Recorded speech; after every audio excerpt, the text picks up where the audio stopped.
He took me off of social media, which he took me off of social media last year, October, and I went straight back on. Let's talk about it. My screen time was high. It was 96 hours a week. There's no way I could go back for it. Even though after that I was tested, I was being tantalized. I am blessed. So today we're going to be talking about being set apart, Christian Teen Edition, because I know how hard it is to be a Christian in a world full of teens or like people that are our age. Don't really care about their life. They don't care about their future. They just want to have fun. So I'm just gonna share of what the Lord did for me, how he set me apart, bring me from my old self into my new self, which is in him. Even though I already gave my life to Christ, it wasn't like a full surrender. Doing what the Lord had, the season of the Lord that he put me in, I was able to come into that. But the first thing that he did was he brought me back to him. For a long time I wanted to Lord, I wanna be sustained in you. I wanna be a strong Christian. I'm seeing everyone else, strong Christian, this, that, turn that. Me over here, next minute up, next minute down. It was a constant cycle. I was like, Lord, I don't want this. I want you or nothing else. But then I was still prone to sin. I was still connected to sin. And so what he did was brought me back to him. In 2 Corinthians 7 verse 9 to 10, it says, "Yet now I'm happy, not because you were made sorry, but your sorrow led you to repentance. For you became sorrowful as God intended, so we're not harmed in any way by us. Godly sorrow brings repentance that leads to salvation and leaves no regret, but worldly sorrow brings death." So what happened to me? I went to a situation where basically, it really hurt me. And I tried to go to the world with it. Not even smoking, drinking, whatever. But, well, let's not get into it. But the first thing I went to was sad music. I'm like, Kamari, doctor my eyes. I went to that. And I was like, this is not working. And in the past, I see where I would struggle with stuff before. I see where the Lord had brought me out of that. And so I was like, okay, I know his track record. So let me just go to him. Because I know I don't want to sit in this sadness. I don't want to stay in this and germinate in this. Because Lord knows what can come out of it. Okay? I know I didn't want to stay in it. So I decided to go to God. And y'all, when I say the Lord, when you cry out to him, he hears your cries. He hears your Lord, help me. He hears your Lord, my heart. He hears your Lord, I can't with these people no more. He literally hears you. That situation really brought me back to him, because even before that situation, I still wanted God, but I never gave him that time. I was occupied by the things of this world and occupied by the desires of my flesh. But this situation, it broke me to the point where I can't even go to the world anymore. There's no way for me to be able to, there's no substance in the world. It feels like I already, you know how you eat a mango? There's nothing left. You don't suck it dry. You know what I'm saying? That's literally how it was with me going to the world. There's nothing left anymore. So I went to God and it worked. When I tell you, in the matter of a weekend, I was good. The joy of the Lord. The people literally was oh, you look so happy. You're literally glowing. I was glowing like this. Literally, I was glowing. The Lord gave me confirmation that what happened was good. Everything, it was beautiful. But then I decided to worship the problem again. I decided to put the problem over the Lord. You know what I'm saying? I decided to put the problem as Lord. That's what I did. And it ended up in me just putting the problem just in my mind and in my mind, and to the point where the feelings of where I had before started to creep back in. I cried out to him again. Y'all, it don't matter how much times you cry to him, the Lord is going to be there. But I cried out to him again, and he was able to save me from that. And so the second thing he did was he isolated me and separated me. So during this time, it was at the end of summer. And so at the start of summer, I was still Lord. But I wasn't really in my Bible. Let's talk about it. My screen time was high. It was 96 hours a week. Guys, it was extremely high.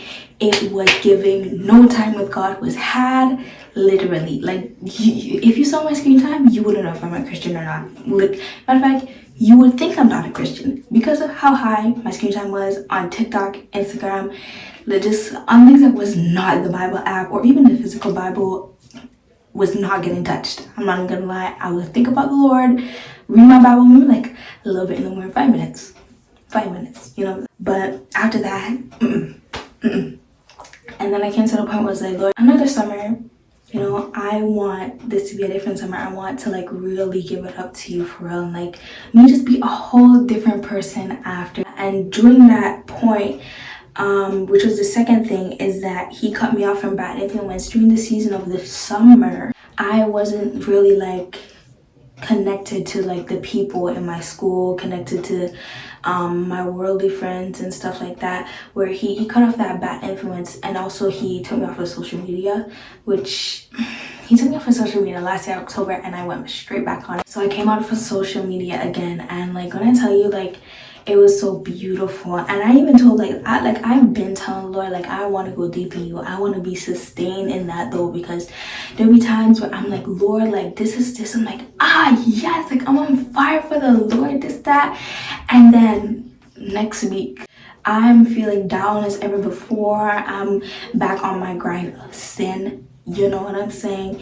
And I didn't like that. I wanted more for myself. I wanted a lifestyle of being with Christ. I didn't want it to just be, okay, here, like celebrate, like literally Easter, when people just go to church for Easter, for Christmas, like that's how it is. And then like after church, matter of fact, let's go to the club after church. You know what I'm saying? Like I didn't want it to be like that. I wanted to be a lifestyle of with Christ. And what the Lord did, you know what he did? He threw me in the deep end. Me and my sister went on a fast for all of August. Matter of fact, it was literally 40 days and 40 nights. Was that something? Revelation. But literally, it was giving the wilderness time with Jesus when he first started his ministry. And he was literally put into the wilderness to be tested by the devil.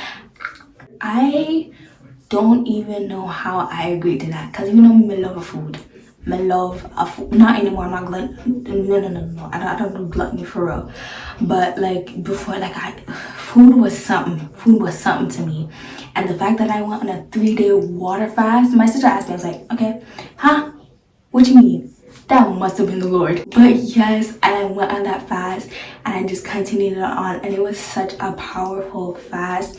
It was so beautiful, and I was able to really get a revelation about the Lord, really just be sustained in the Lord. I'm like, I'm never leaving. Being with the Lord for that long and not like getting from the world, being influenced by the world, there's no way I could go back for it.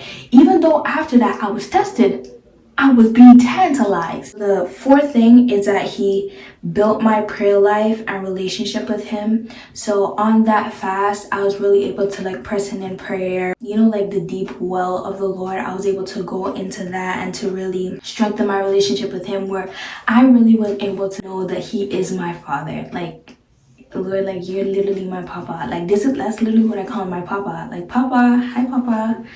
But yeah, like he really is like he really loved, like, okay, why am I saying like so much? But let me give you an example of like how I really got into that revelation. Like he really is my father. So at school, right, I was hungry real bad.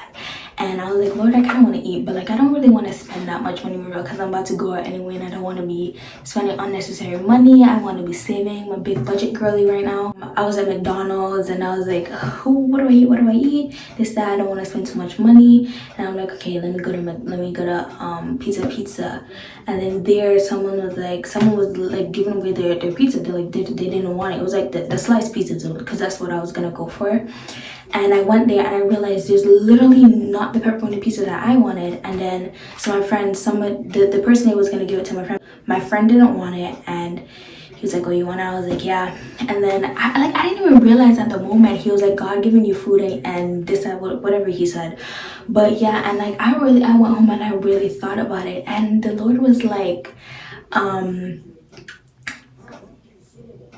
guys, let me remember what the Lord said.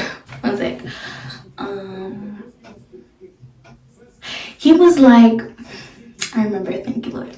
But he was like, if you tell your father that you're hungry, wouldn't he go out of his way to feed you? But I was like, Jesus, what? Like, oh my God, that's actually tea. Even though, like it doesn't even seem like a lot, but that is so tea because, like, let me pause for a second. Like, do y'all know how big the Lord is? Like over the course of like a couple of weeks, the Lord has really been like showing me how big He is. Like He made this whole earth. He made the stars. He made the heavens. He made the earth. He made you. He made me. He made this through somebody. He made everything, and He wants to be with me. What you mean you want the big man up there? He want to be with me? Like, that's just like, wow. Like, you expect God not to come through on your situation? What are you thinking? No, like even that's like word for me. He wants to have a relationship with you. He wants you to get to know him. He wants to get to know you. He wants it to be like a nice cohesive. Like, he literally just wants to have a relationship with you, and for you to just be like, nah, or like let the desires of your flesh come over that. I'm even getting that revelation for real. I need to fix up. You know what I'm saying? I need to fix up, because that's literally word for me too. So He brought me back to Him. He isolated me, got cut off bad influence, built up my prayer life and relationship with Him, surrounded me with good influence, Christian friends. Y'all know how long I've been asking for Christian friends, bro. So long. I was able to get Christian friends and really have a Christian community, which is there. Like, it's so beautiful to have people around you that have the same mindset of you, that love the Lord just like you do, or even more, to be honest.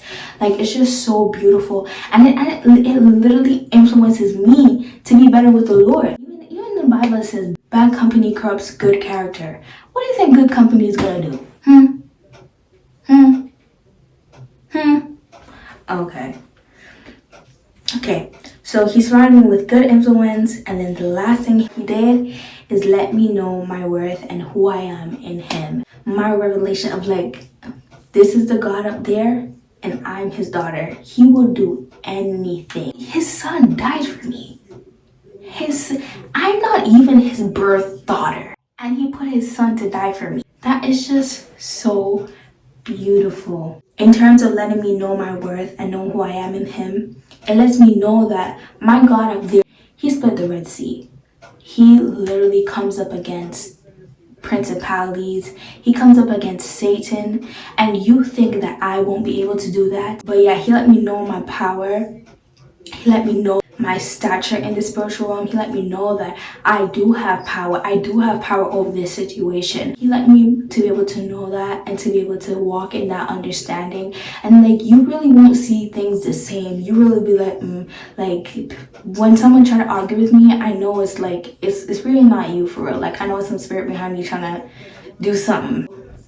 Just a reminder for you guys is that these things that happen to me, you can actively do this. You can actively ask the Lord to bring you back to Him, like to redo that love with Him. Let that love stir up again for Him. And honestly, like I heard someone say that it was this pastor, was like, he was talking to someone who was like, oh, how he fell out of love with his wife, and what did you do the first time that you met your wife? You spent a lot of time with her, this, that.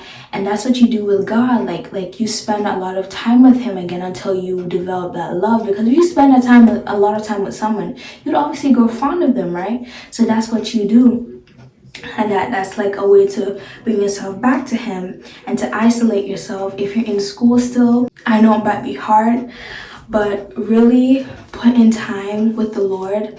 Like, go in a season of where your time is literally 90% with the Lord. Like, you're barely talking to anyone. Obviously you're gonna talk to people, but like unnecessary conversations, you're putting that time with the Lord. You're not calling people that much. Your time is going in with the Lord, because when I tell you, it changes a lot. it changes a lot in you, in how you act. You just become more like Christ, and it's beautiful for real. And cut off bad influence. You're around people. Wait, did I say that already? But if you're around like people, like your friends, music, the things you watch. Quick note, you shouldn't be watching nothing with no witches, no vampires.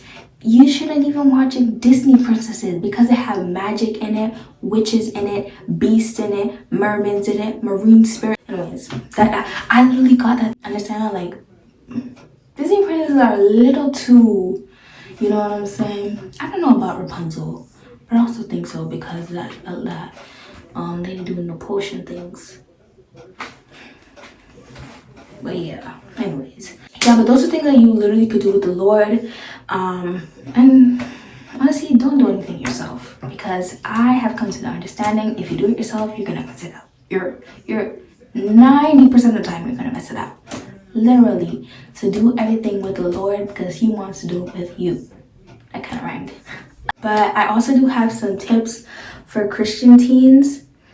So the first one is to be careful of what you let into your gaze. Before I was talking about like, music and also what you watch. But in Matthew 6:22-24, it says, "The eye is the lamp of the body. If your eyes are healthy, your whole body will be full of light. But if your eyes are unhealthy, your whole body will be full of darkness.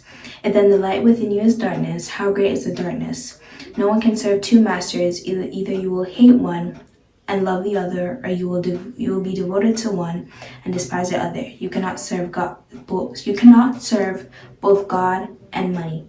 But in this instance, I realized how watching these shows that aren't that great, listening to music that from people that aren't surrendered to God and will be influenced by God, but instead they're influenced by Satan, it can really like minister to you. Like, there are so many ministers in this earth. You're a minister, your life is a minister, music is a minister, what you watch is a minister, your friends are a minister, your mom's a minister, your dad's a minister. Everything can be ministering to you and you don't even know. You just really need to guard your eye gates, your ear gates, your mouth, what you're putting into your body, because that can really affect you too. Like, I realized how like when I eat more candies, my brain's more foggy and I feel off, like not being able to concentrate spiritually, like being like, like just being foggy. Like food is important too. With your gates, what you put in front of your eyes, what are you watching? Like, why are you? I realized anime is very demonic because I was an anime watcher. I really liked anime. God told me to come off of it. I went straight back on, guys. I really liked anime, but I stopped now. Also, how are you spending time? Like, really give God all your time and He will give you His. And some people might ask, like, what do I hear from God? How are people hearing from God? This, that, turn out. But you're not spending time with Him. You're not putting that time where He's able to develop that relationship with you and tell you things.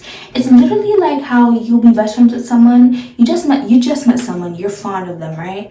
But you're like, I can't tell them my secrets right now. I can't tell them stuff right now because like I'm not really, even though, okay guys, let me cook. So even though I'm not like really close with them, like I'm not gonna tell them my business. What you mean?